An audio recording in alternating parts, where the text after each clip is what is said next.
Hi, good afternoon. For viewers who may not know you, please introduce yourself. Tell us what inspired you to run for the United States Senate representing Florida. Hi, everyone. I am Florida State Representative Angie Nixon. I am a 6-year state lawmaker here in the state of Florida, and I am a wife. I am a mother of five. I am the daughter of a Army veteran, and I am running for United States Senate because I believe our economy works best uh, when people, Jesus, let me start over. Just chill. Let me get through this. Um, Hey everyone, I am State Representative Angie Nixon. I am a 6-year state lawmaker here in the state of Florida. I am a wife. I am the daughter of an Army veteran. I'm a former union organizer. I'm a mom of five. I'm a community organizer. Ron DeSantis banned books, and I opened up a banned bookstore. And decided to run for United States Senate because I believe our economy should work for everyone. And right now, that's just not the case. And we have folks who are in power right now, politicians who are only looking out for the best interests of their campaign donors and the greedy billionaires and corrupt corporations. And they're not looking out for us. And government should actually help us and not harm us. And right now, our government is harming a lot of us. And so I want to go to Washington to push back against the chaos and the corruption and help to lower costs of hardworking everyday folks like you and I on this call and people that are tuning in. That's amazing. Many voters know they're electing a U.S. Senator, but not many fully understand the role. Can you please explain what a United States Senator does, what responsibilities come with the office, and how that position directly impacts the lives of Floridians? Yeah, for sure. So there are three branches of government. They are the legislative branch, the judicial, as well as the executive branch. Executive is the president, judicial, Supreme Court, and legislative are your Congress people and your senators. And so the legislative branch is tasked with crafting laws and putting them forward, as well as they are the ones who oversee the spending. Congress does. And so we could push bills like pushing for Medicare for all, pushing things like universal child care, and we just really craft legislation that helps kind of determine folks' quality of life. Yeah. Your campaign has centered on what you call the affordability crisis facing Florida families.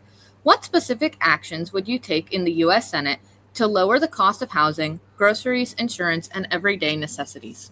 Yeah, of course. Thank you for that question. So, folks, I believe that if you work hard in this country, you should be able to afford to live. And that's just not the case right now. And I would immediately work to try to get some of these tariffs removed so that we can lower the cost of our groceries. Also, I would demand that we go back to the table to extend the ACA subsidies so that these health insurance companies can open up re-enrollment and lower their healthcare premium costs. Also, I think it's really important to highlight that medical debt is one of the leading causes of bankruptcy, and folks just they're going bankrupt just trying to stay alive. And so these are my top two things to really work to address, and then making a push after we extend the ACA subsidies, then working to reform the Affordable Care Act, and then working to push towards Medicare for all. Healthcare is another major focus of your campaign, including support for Medicare for all and lowering prescription drug costs. How would you work to advance these goals in what is often considered a divided Congress? For sure. So I explained it earlier. And number one, we got to take the stories of people who are negatively impacted and bring them up there and really highlight and amplify what's happening.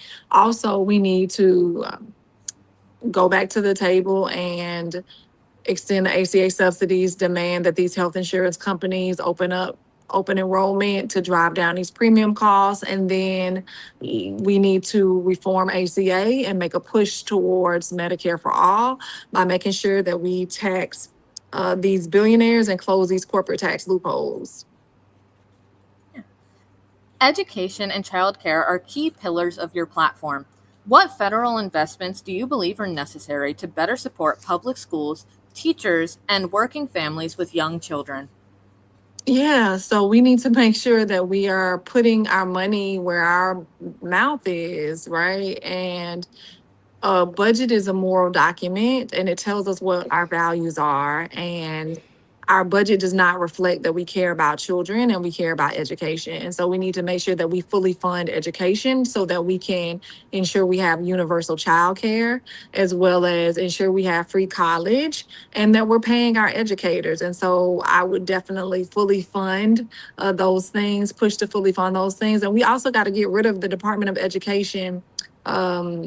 I don't even know what you call her, but the head of the Department of Education, Linda McMahon, the WWE lady, she needs to go because she's trying to privatize everything and she is really destroying public education. You've called for banning congressional stock trading, ending the revolving door between Congress and lobbying, and overturning Citizens United. What do you see as the biggest obstacles to restoring public trust in the government?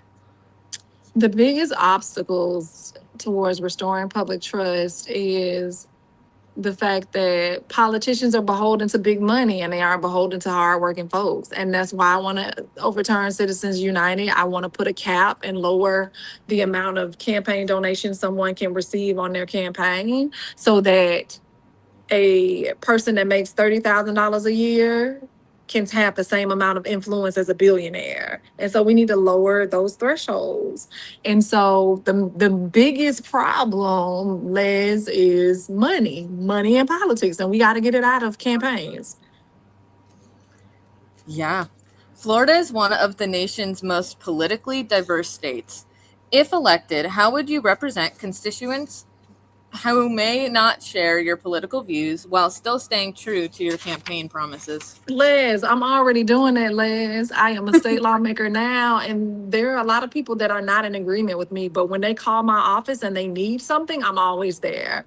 We help people find housing. We help people get connected to resources, whether or not they're Republicans or Democrats, Black or white, Hispanic, Asian, whatever. I am the state rep for the people right now, and I plan to be the United States Senate for all people as well. Throughout your campaign, you've emphasized community engagement and holding regular town halls across Florida.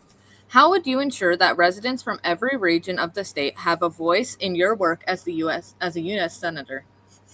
For sure. So I'm going to again continue to do what I've always done. I believe a democracy works best when all who live in it can fully participate in it.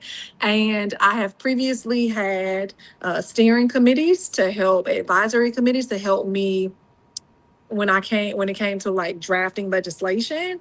And I plan to have advisory committees all across the state of Florida as well, helping to advise me on what to know what some of the issues are because we are in a state with 67 counties, Les. 67, 67, right? 67 counties. And so it's far, it's a lot, and I don't want to miss anyone. And so we're going to have it like people on the steering committee in each of these counties. And I'm also going to have regional in-person hall meetings in different areas across the state. And we're going to rotate so that we're able to hit 67 counties, at least all 67 counties, at least once a year.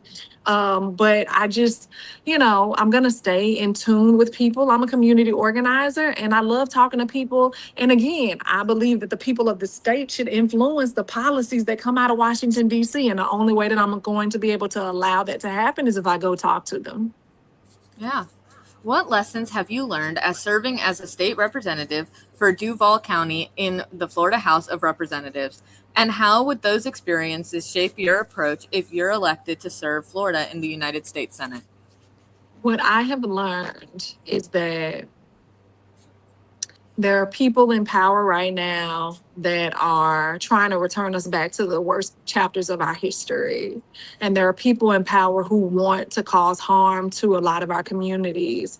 And it is important for us to not just go high when they go low. We need to get loud and we need to let people know when our communities are under attack and they're being hurting.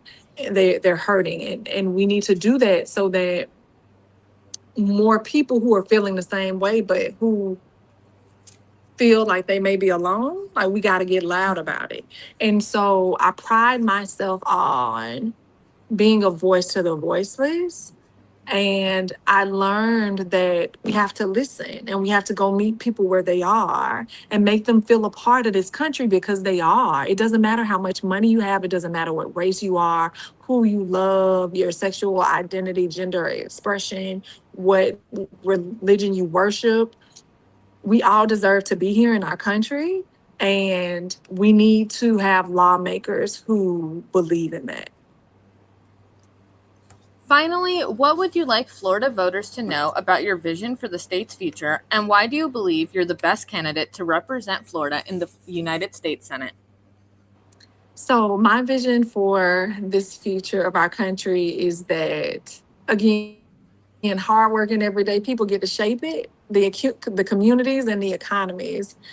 I believe that we're going to have a multiracial working class and one that everyone has the opportunity to be healthy, prosperous, and safe, and no longer just survive, but to thrive, Les, and to flourish.